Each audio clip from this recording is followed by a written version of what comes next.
Great to have you join. Give me a second to add our lovely panelists today. Oh, hello. Hi. Let's see if I can fix this. Incredible. Ah,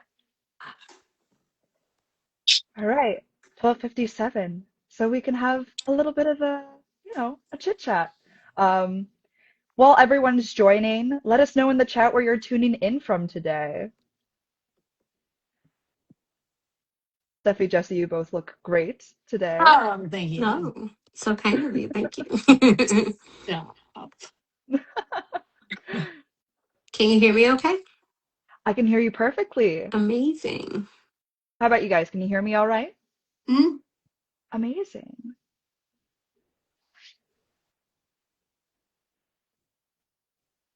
Very excited. NOD's first Instagram Live. Oh, I wow. see we have some United Kingdom, That's so California. cool. Oh, that's cool. It is also my first Instagram live. I've never done it. So I'm gonna need some Florida people. Where are my Florida people? Just more California, I'm afraid.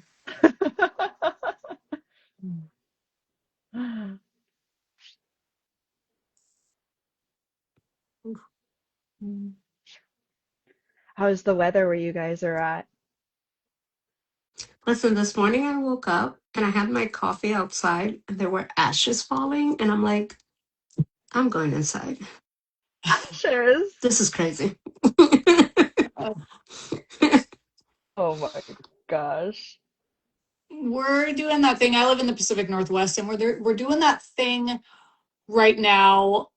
Like it's pre-spring. It's where they trick, like the weather tricks us into thinking, oh, it's finally gonna start getting nice, Yeah. less rainy, less cold.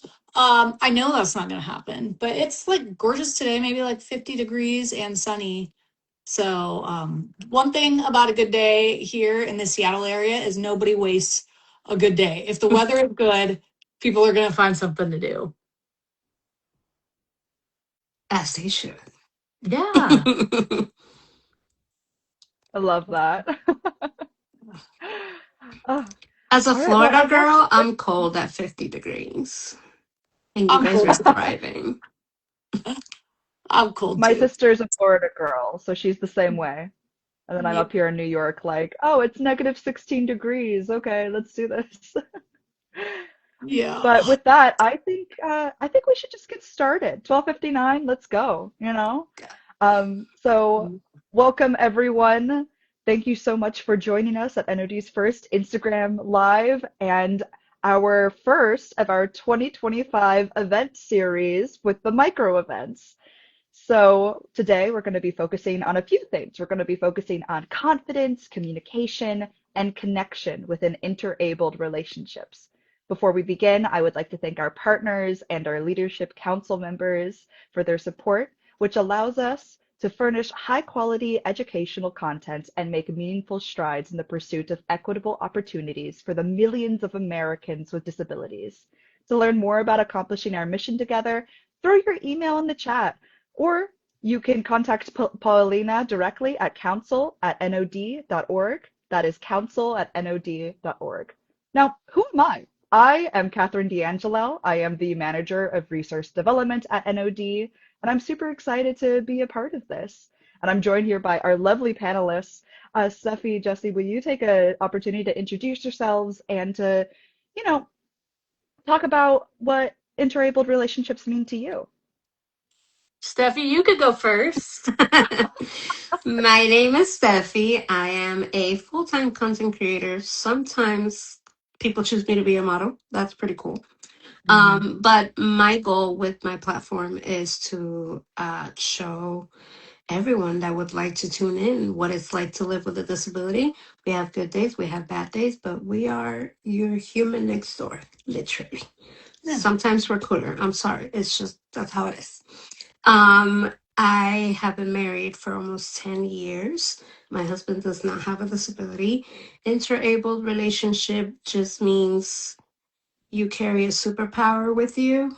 Um, you make a better team, and it's a way to show the world that love can look different for everyone. But isn't that what love is? It's pretty personal. Nice. That was great. That's beautiful.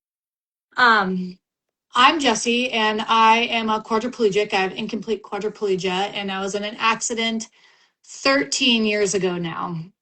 And in that accident, my parents passed away. So I lost my parents in the accident, and I became disabled. And at the age of 27, kind of had to figure out how to move forward. And 27, I mean, at least for me, was just it. It's a hard age. You're still kind of finding yourself a little bit. Um, and so here we are 13 years later, and I am now married. I met my husband post accident. We've been married 4, 5 years, 5 years, almost 5 years. And we have 3-year-old twins. Um, so again, it's an interabled relationship. I'm a quadriplegic. He has a mustache. So, we'll call him A, we'll call him B. And I think something interesting, I actually think most people in relationships do step in and out of having an interable relationship. When you are sick, if you are pregnant, if you are injured, you have these moments where someone is physically maybe showing up for you 60, 70, 80%. And then sometimes that is reversed when the other person is doing that. Something about a permanent disability or potentially aging is that the challenge, the physical challenges still stay there. And so in order to, we're all worthy of love, but when you really love someone like your partner, you also want to um, show up for them in the ways that they're showing up for you. So you get really creative about the ways that you show love and the ways that you contribute to the relationship, which are just as important. I think that's a great point. Absolutely. Um, and I know that, obviously our romantic relationships take a big part of our lives, like especially if you are going to be sharing a house, building a life with someone. How do interabled relationships look like with other forms of relationships? Community, family, platonic. What are some of the things that you've noticed? I don't I've know. noticed that I've noticed that people shift the way they think about someone with a disability. In this case, in my case specifically, a full-time wheelchair user. In the sense that family and friends, even coworkers, they have told me, for example, I never noticed that the restaurant had a ramp. But Mm. after I met you, I started looking for ramps everywhere and inevitably judging places that didn't have them. And before I met you, that wasn't a thing. It's like something activates in the brain when you interact with us, when we are in your lives, that you become an ally in so many different ways. So, I mean, yeah, it makes you notice. Yeah. What do you mean? I mean, say more about your question. Yeah, sure.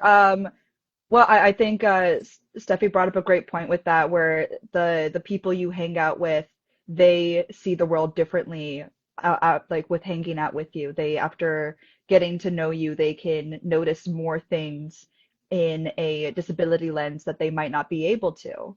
Um, I think that a perspective that you might be able to bring to the table, Jesse, is uh, how have your relationships with people, like, in friendships or with your family, how has that shifted after your incident? I see. Before and after. Actually, yeah, that's really interesting. Um, so I think the truth, or my personal truth, is that friends, relationships, people in the community, it kind of puts you at a crossroads if you want to be part of the village.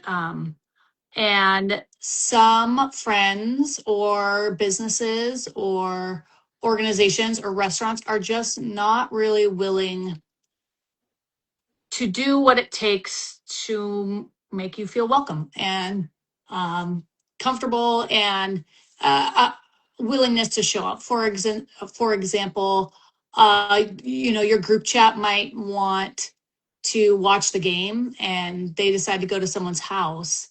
That person's house has a lot of stairs, or they decide to go out that night, but they want to go to a speakeasy, and that speakeasy has stairs, and they don't want to miss out on life and experiences, and they like kind of try to include you. Uh, but at the end of the day, sometimes people don't make that choice.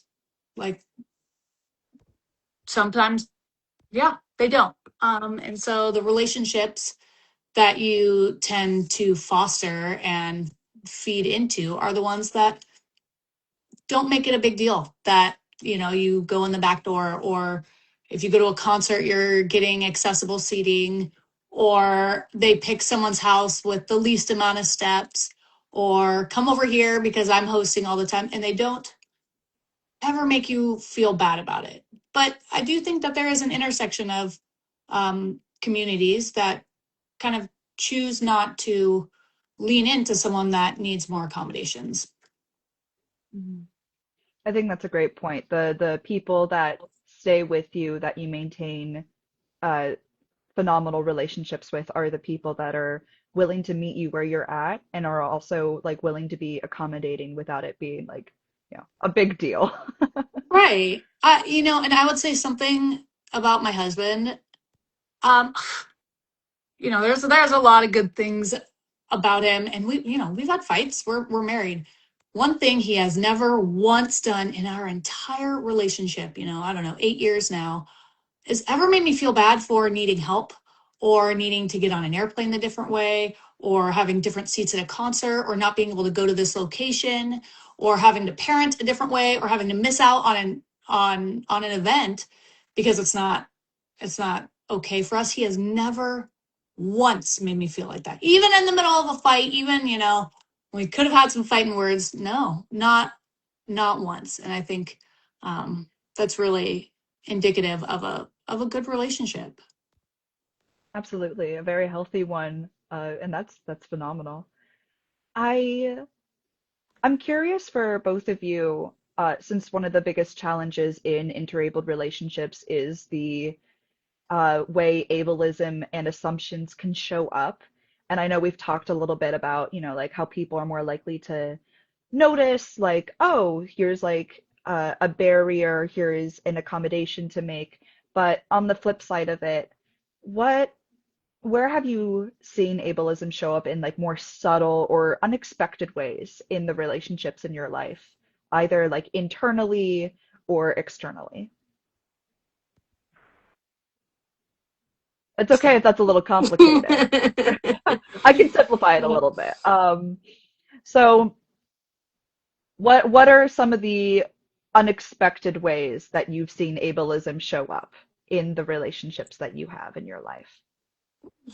Actually, I can name a few, actually. Um, a very, very micro one is, and my husband is the kindest human being you're ever going to meet. But if you tell that man, you guys are so cute, good luck. I wish you well. He is not going to take that well.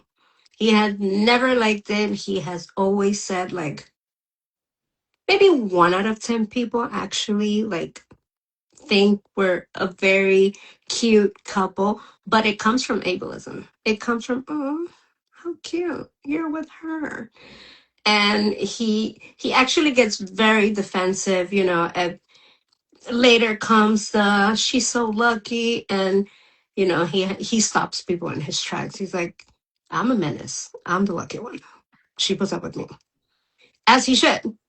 Um and things like we go to a restaurant and they ask him, is it table for two? and we have heard the waitress say on like a mic or something, we have a wheelchair. He will intercept. It's for my wife and I. Like, that is a human being. And other things like people trying to tell him, like, what does she want to order? And he's like, first of all, she's going to tell me what I'm going to eat. So, it's little micro things that you have to navigate. But you can also call people out. Yeah.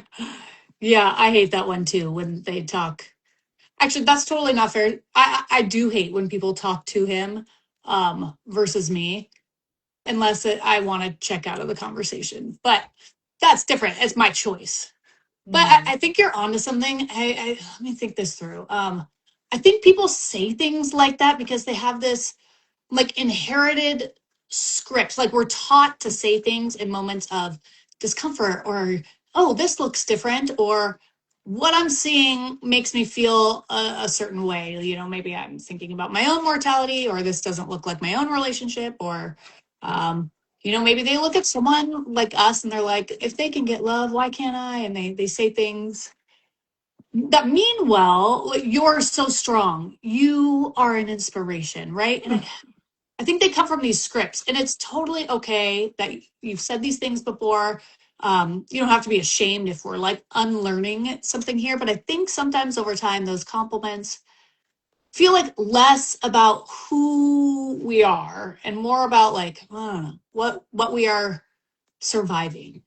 If you want to say something, maybe something like, but I like your pants, or, wow, you handled that with a lot of patience, or you look super hot. Like, Mm-hmm. those are all just a little more um specific than like you're an inspiration. But I get what you mean. I get that too. Um and I think I we have to teach people how to unlearn those scripts a little bit.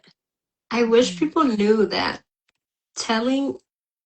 I hate to speak for everyone in our community, but like Yeah. telling almost everyone in our community you're an inspiration is not safe. I Mm-mm. this is a universal thing you have to unlearn. It's not safe. Listen, I would rather you tell me which people have, and I actually think it's really cool. I've never seen a wheelchair like yours.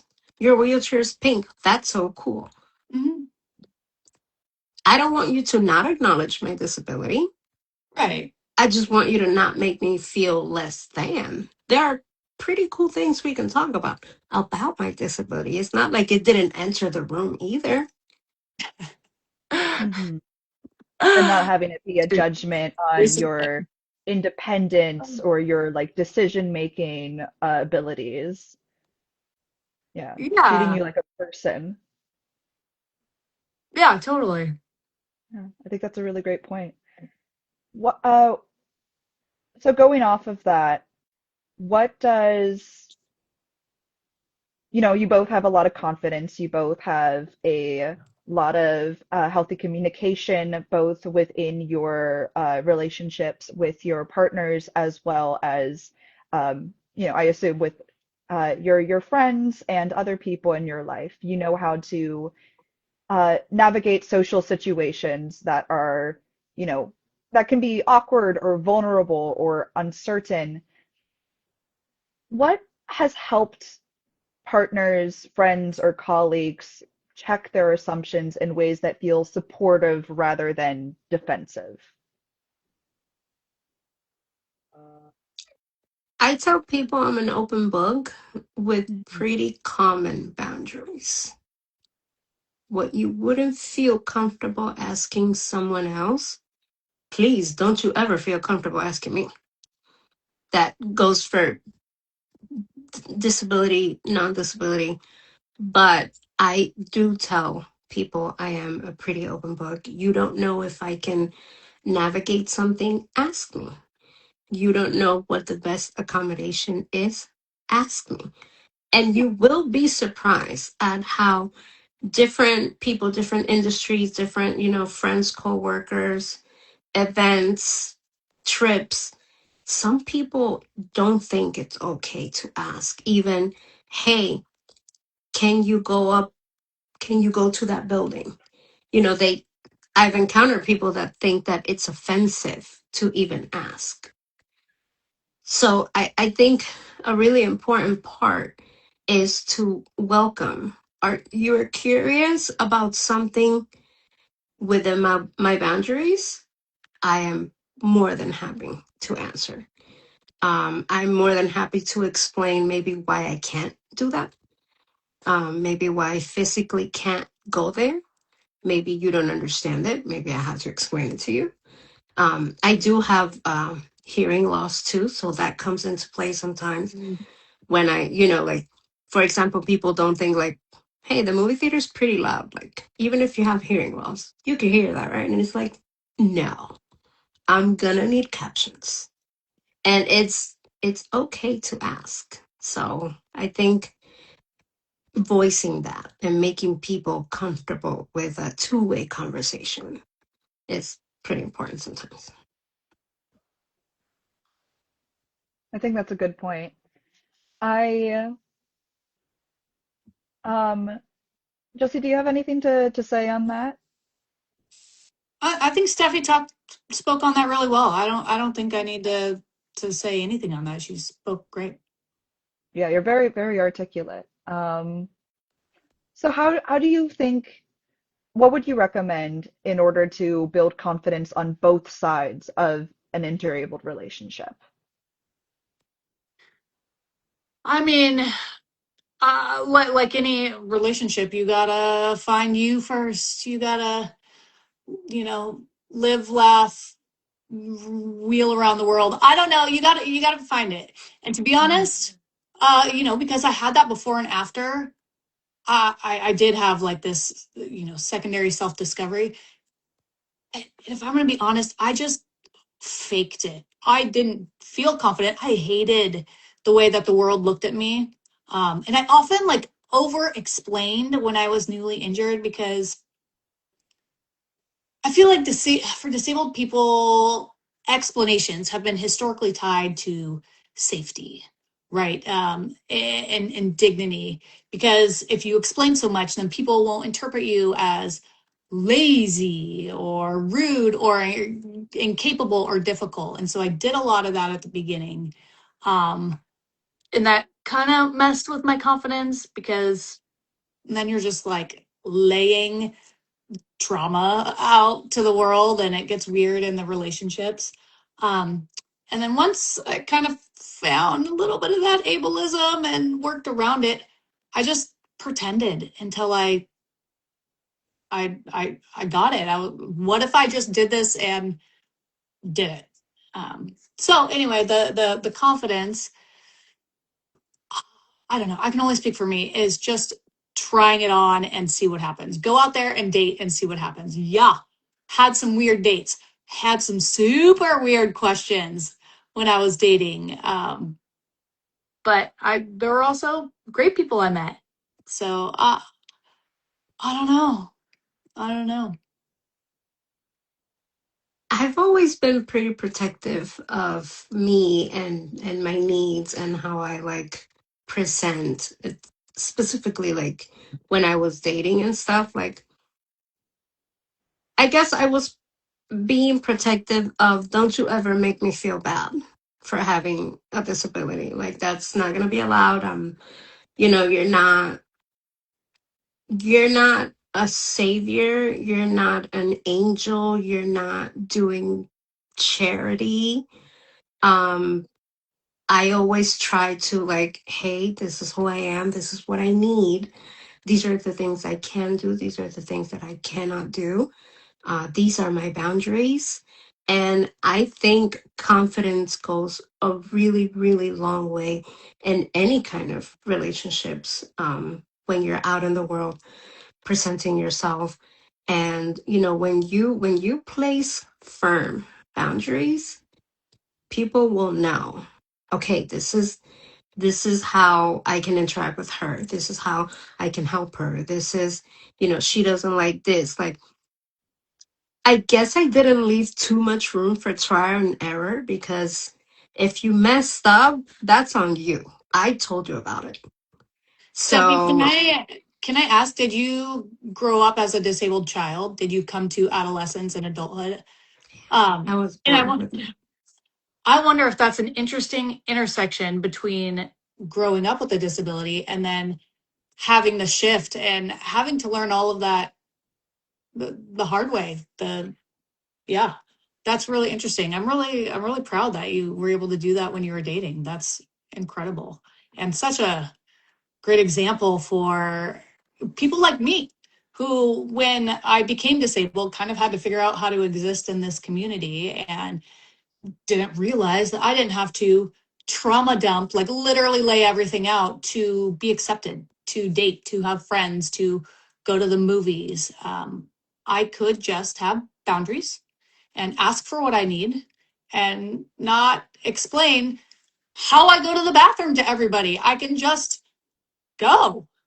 And so I'm really grateful for social media and for, you know, people like you that can share how to be more confident in ourselves. Thank you. It comes from my family. My family, ever since I have, you know, reason, I remember my mom, my dad, my sisters, everyone just stepping in front of me and saying, "Hey, she needs this and this and this and this, and this is how you're going to treat her." Okay, here she goes. Steph, say hi. And, so I grew up seeing people say she needs A, B, C, and D. And if you can't provide that, then we got to go. So I think when I grew up, I was like, all right, it's my turn. Finally, I've been training for this my whole life. Yeah, it's been modeled for you over and over and over again. Yeah. And so when it came time for you to step out on your own, you were like, oh, I know exactly how to do this. I know how this goes. I know the drill. And you would, like you said, you will find very good people along the way. I, I had makeshift ramps made for me. I showed up to someone's house for lunch and they had laid out cardboard, which didn't work out. But you get an A for effort because that's They pretty try. creative. Well, that's part of disability too, right? Is like we try a lot of things. And sometimes they work, sometimes they don't. But we always we're very creative, not afraid of a new situation. That's awesome. What a great friend. Yeah. I think that that's definitely a great thread to explore the different perspectives you two have with the different journeys in your life that you've had thus far. But I want to thank you both for the insights that you've brought to this conversation.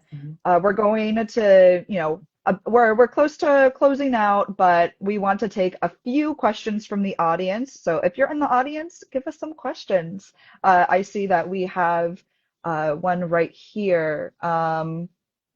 What advice would you give to someone who wants to show up better in interabled relationships, but is afraid of getting it wrong? Mm-hmm. Yeah, What side of the interabled relationship are they on? Mm. I think that this question is coming from someone who is not disabled. I think that real connection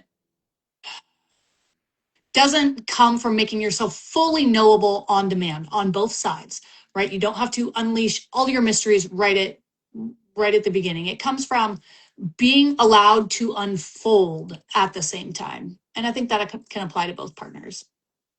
Mm. Yes, absolutely. I think being open, line of communication that is golden in every relationship. Be open, if you're on the disabled side, be willing to voice what you need. If you're on the other side, be willing to ask the right questions at the right time. We cannot sit here on the first date and for me to lay it out for you 100% and you're going to lead that date knowing what to do in 10 different situations with me. That's not how it works. I've had my husband tell me that he would figure things out like along the way. Our first flight together was maybe like 2 years into our relationship. that man was panicking on the inside. Did he show it to me? No. He made phone calls. I'm sure he Googled a few things. And when we got to the airport, he was like, I wonder if they have a good aisle chair.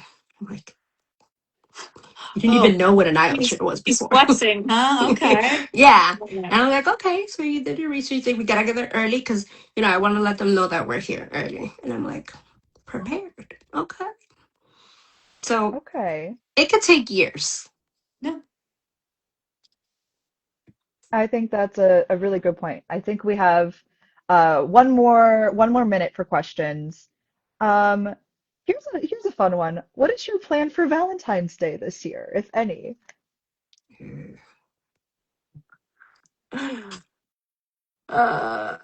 If you Nothing. don't want to share, that's okay. Oh, I'm not a big Valentine's Day fan because my Okay. husband has, like, when we were first dating, always made Valentine's Day dinner plans, and I just never liked it. It was crowded, and it's always rainy here, and I'm tired. I like to go to bed early. So we stopped doing that, and I make a special Valentine's Day lunch for the boys because my mom used to do that for me, and I think we're gonna get bagels in the morning. So Incredible. That yeah, sounds amazing. it's not very exciting. No, that is very exciting. Yeah, it's exciting for what you have in your, Yeah. day. We are the same. We are not crowds people. We are not. Every restaurant on Valentine's Day is going to be filled to the rim. I don't want that for myself. We usually celebrate either the day before, something like that. He's actually on a work trip, offensive during Valentine's week, but okay. The audacity. Um, I know. So maybe Friday night, I don't know, take a little cute stroll around Disney property. I am in Orlando. Lovely, lovely. I do support celebrating after to get the cheap chocolates. Yeah. That part. Yeah. All right. Well, unfortunately, that's all the time we have for questions. Uh, Thank you both for sharing and being a part of this discussion. There's truly never enough time. I could talk all day to you too. Same. But I'm grateful for everything that we were able to discuss. And if you guys in the audience, if you're interested in Entity's work and would like to learn more, we'll hope you'll consider joining us at the Leadership Council Open House on March 10th, where you can connect with our disability inclusion specialists, learn the benefits of council membership, and see how our practical support and exclusive resources can strengthen your organization's disability inclusion efforts. Thank you both so much for being a part of NOD's first Instagram Live and helping create such a thoughtful, affirming space with us today. Where can people follow you? Right Here, here? yeah, it's Yeah? Jess, TikTok, YouTube. On Facebook, if you want to find me, I'm Jessie.Owen. So I'm Awesome. at the real Steffi G pretty much everywhere. love it. All right, make sure you give them a follow. Make sure keep watching. All right. Thank you all for joining us and have a phenomenal day. And if you Thank you so celebrate, a great much. Valentine's Day. Yay! All right, toodles. Bye.